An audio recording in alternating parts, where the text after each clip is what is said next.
Hi guys, the legend of Jayasimha 225वां episode. आगे की स्टोरी सुनने के लिए चैनल को सब्सक्राइब करें। उस समय जिस किसी ने भी पूर्वा को पहले कभी देखा होगा, वो उसे अभी देखकर इसी तरह हैरान रह जाता जैसे जय और अवंतिका रह गए थे। पूर्वा पहचान में ही नहीं आ रहा था कि वो वही मैला कुचैला शराबी है जो अपने हुलिये से कोई सड़क छाप इंसान दिखा करता था। जय ने एकदम से आगे बढ़कर पूर्वा को गले लगाते हुए कहा, मैं आपको बता नहीं सकता पूर्वा, आपको इस रूप में देखकर मुझे कितनी खुशी मिल रही है। तभी कोमल ने वहां आते हुए कहा, और मुझे देखकर? जय की अगली नजर कोमल पर पड़ी तो वो भी काफी बदली हुई दिख रही थी। उसके चेहरे पर मुस्कुराहट के साथ साथ आत्मविश्वास भी था। जय ने मुस्कुराते हुए पूछा, आप दोनों के चमत्कारिक बदलाव की वजह जान सकता हूँ? कोमल ने पास खड़ी अवंतिका का हाथ थामकर जय के बिल्कुल बराबर में लाते हुए कहा, बिल्कुल, हम दोनों के अंदर दिखने वाले इस बड़े बदलाव की वजह तुम ही दोनों हो। तुम दोनों का आना हमारी जिंदगी का सबसे यादगार समय है जिसने वाकई हमारी जिंदगी बदल दी। वो लोग बातें कर ही रहे थे कि तभी सराय की तरफ से रुनझुन ने भी वहां आते हुए कहा, और इसी के साथ साथ मुझे भी ये समझ में आ गया है कि जो चीज अपनी ना हो उसे अपना समझने की गलती नहीं करनी चाहिए। मैंने फैसला कर लिया है कि मैं अपनी सारी संपत्ति पूर्वा और कोमल के नाम करके वापस अपने शहर लौट जाऊंगी। लेकिन कोमल ने आगे बढ़ते हुए कहा, तुम्हें ऐसा कुछ भी करने की जरूरत नहीं है रुनझुन, तुम्हें यही रहना है अपना सराय संभालते हुए। बल्कि हमने तो यही सोचा है कि हम अपना दुनिया भर में घूमने का सारा सपना पूरा करेंगे, इसलिए ये भोजनालय भी तुम्हें ही संभालना है। रुनझुन ने ये सुनकर धीरे से हाँ में सिर हिला दिया। वाकई कोमल के अंदर जबरदस्त बदलाव आ चुका था। अवंतिका और जय के दिल भर आए थे। तभी बातें करते हुए जय की नजर अचानक से पूर्वा की कमर में लटकी शराब की लंबी सी लौकी नुमा बोतल पर पड़ी। उसने मुस्कुराते हुए कहा, अब जब आपने खुद को इतना बदल ही दिया पूर्वा, तो आपको अपनी शराब की बोतल से भी छुटकारा पा लेना चाहिए।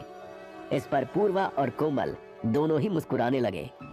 जय ने उन्हें ऐसे मुस्कुराते हुए देखा तो बोला, मुझे ऐसा क्यों लग रहा है जैसे मैंने कोई चुटकुले वाली बात कह दी है? तब पूर्वा ने हंसते हुए बताया, जिसे तुम शराब की बोतल समझ रहे हो वो दरअसल मेरा 5वें स्तर का दैवीय हथियार है। वही दैवीय हथियार जो मैंने उस बूढ़े कौशल पर इस्तेमाल किया था।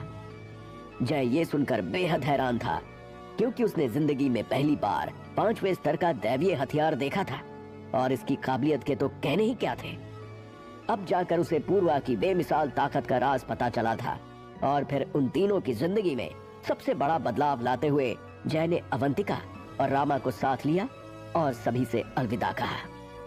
बहुत अच्छा होता अगर आप लोग भी हमारे साथ साथ 7 सितारा तलवार वंश में जा सकते, फिर मैं वहां के लोगों को दिखाता कि असली योद्धा क्या होते हैं। जय ने अपनी अब तक की जिंदगी में सिर्फ 2 ही लोगों को सच्चे दिल से योद्धा माना था, पहला शुक्रा और अब पूर्वा।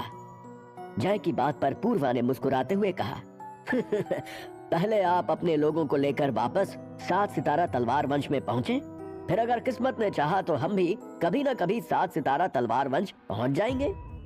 अभी वो लोग इस बारे में बात कर ही रहे थे कि तभी रामा ने कुछ उदास अंदाज में कहा, मालिक, मैं बहुत देर से आपसे कुछ कहना चाह रहा हूँ। जय ने चौंकते हुए पूछा, हाँ कहो ना, क्या हुआ रामा? रामा की नजरें झुकी हुई थी और उसने इस तरह मायूस लहजे में जवाब दिया, दरअसल मुझे लगता है कि अब मैं आपके किसी भी काम का नहीं रह गया। ऐसे में मेरा अपने घर वापस लौट जाना बेहतर होगा। रामा की बात ने कुछ देर के लिए जय को खामोश कर दिया। वो अच्छी तरह से समझ सकता था कि एक मजबूत योद्धा का अचानक से इतना कमजोर हो जाने से बड़ा दुख और कुछ नहीं हो सकता। यही वजह थी कि उसने रामा से कहा, अगर तुम ऐसा चाहते हो तो मैं तुम्हारी ये इच्छा जरूर पूरी करूंगा, लेकिन इसलिए नहीं कि अब तुम्हारे अंदर कोई शक्ति नहीं रही और तुम मेरे किसी काम के नहीं रहे, बल्कि इसलिए ताकि तुम अपने लोगों के बीच पहुंचकर बेहतर महसूस कर सको। साथ ही यह कहते हुए जय के दिमाग में कुछ और ही चल रहा था। उसने सोचते हुए मन ही मन खुद से कहा, जहां तक रामा के इलाज का सवाल है, मुझे लगता है कि मैं शुक्रा की याददाश्त से कोई ना कोई रास्ता ढूंढ निकालूंगा, फिर चाहे वो कितना ही मुश्किल क्यों ना हो। भले ही दुनिया यही समझती रहे कि एक बार ऊर्जा केंद्र बर्बाद हो जाने के बाद उसकी मरम्मत करना नामुमकिन है।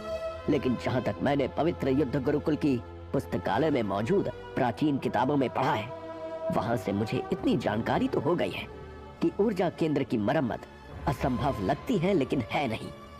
कभी पूर्वा ने उससे कहा, रामा को छोड़कर इसी रास्ते से वापस आओगे ना, तो इधर से गुजरते हुए हमसे मिलकर जाना।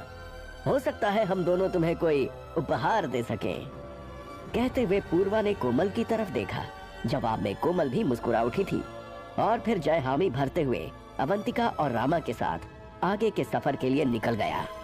कुछ दिनों के सफर के बाद जब वो लोग रामा के गांव पहुंचे तो जय वहां का रहन सहन देखकर हैरान रह गया। ऐसा लगता था जैसे वहां के लोग सदियों पुरानी सभ्यता में जी रहे हैं। जय ने उसके गांव को देखकर एक बार फिर अफसोस से सोचा, मैंने इतने कम संसाधनों वाले गांव से निकले एक महान योद्धा का ऊर्जा केंद्र बर्बाद करवा दिया। लेकिन जहां ये एहसास उसे शर्मिंदगी दिला रहा था, वहीं उसके दिल में रामा की मदद करके उसका ऊर्जा केंद्र वापस दिलवाने का जज्बा भी मजबूत होता जा रहा था। लेकिन अभी वो लोग गांव में पहुंचे ही थे कि तभी कुछ दूर से आवाज आई, अरे रामा चाचा वापस आ गए। कहते हुए एकदम 13 साल का लड़का भागता हुआ रामा के गले से लग गया। रामा उसे पहचान नहीं पाया, लेकिन लड़के का जोश देखकर जब रामा से रहा नहीं गया तो उसने उसे धीरे से खुद से अलग करते हुए पूछा, माफ करना, मैंने तुम्हें पहचाना नहीं। ये सुनते ही लड़के की आंखों में हैरानी के भाव उतर आए थे। उसने कुछ मायूसी और कुछ नाराजगी से कहा, रामा चाचा, आपने मुझे नहीं पहचाना? मैं एरू हूँ। लड़के का नाम सुनते ही रामा चौंकते हुए उसे एक बार फिर गले लगा चुका था। अरे एरू, मैं तुम्हें भला कैसे पहचानता? इन कुछ ही सालों में तुम कितने बड़े हो गए हो। एरू ने मुस्कुराते हुए कहा, चाचा, बड़े होने के अलावा और कोई चारा भी तो नहीं था। एरू का जवाब सुनकर अवंतिका और जय के चेहरे पर मुस्कुराहट बिखर गई थी। जय उसकी आंखों की चमक देखकर ही अच्छे से अंदाजा लगा चुका था कि भविष्य में ये लड़का एक बेहतरीन योद्धा बन सकता है। तभी रामा ने उससे पूछा, और गांव में सब लोग कैसे हैं? ये सुनते ही एरू ने मुस्कुराते हुए जवाब दिया, गांव में तो सब लोग अच्छे हैं, बस एक मैं हूँ जो आपको कभी भूल ही नहीं पाया। और लोग जब मुझे आपको इतना याद करते हुए देखते हैं तो सब एक ही बात कहते हैं कि मैं भी आपकी तरह महान योद्धा बनूंगा। एरू की बात सुनकर रामा एकदम शांत पड़ गया था कि जब एरू को पता चलेगा कि उसके महान योद्धा रामा चाचा का कितना बड़ा नुकसान हो गया है तो उसे कितना बुरा लगेगा। जय रामा की आंखों की तकलीफ को अच्छे से समझ रहा था। यही वजह थी कि उसने रामा को ढाढ़स बंधाते हुए कहा, शायद मैं तुम्हारे नुकसान की भरपाई ना कर पाऊं, लेकिन मैं कोशिश जरूर करूंगा। अब मुझे नहीं पता मेरी कोशिश कितनी कामयाब होगी। रामा को नहीं पता था कि जय के दिमाग में इस समय क्या चल रहा है। उसे तो बस यही महसूस हुआ कि जय बस उसका हौसला बढ़ाने के लिए ये सब कह रहा है। जय रामा को सही सलामत उसके गांव पहुंचाकर वापस लौट गया। अभी वो लोग वापस वोया शहर के रास्ते से गुजर ही रहे थे कि तभी उन्हें तेज रफ्तार में एक घोड़ा अपनी तरफ आते हुए दिखा।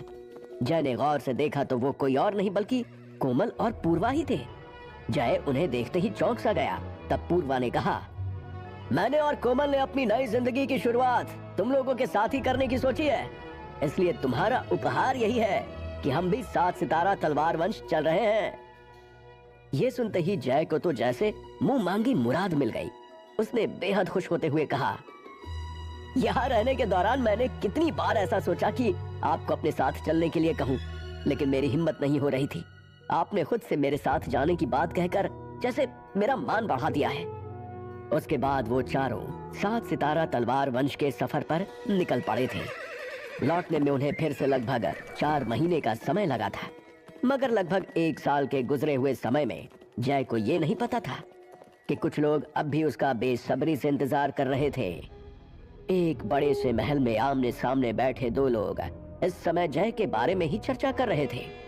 सामने बैठा एक बूढ़ा लेकिन मजबूत कदकाठी के आदमी ने कुछ सोचते हुए पूछा, तो आपने पता लगाने की कोशिश नहीं की कि जय सिम्हा यहाँ से कैसे गायब हो गया?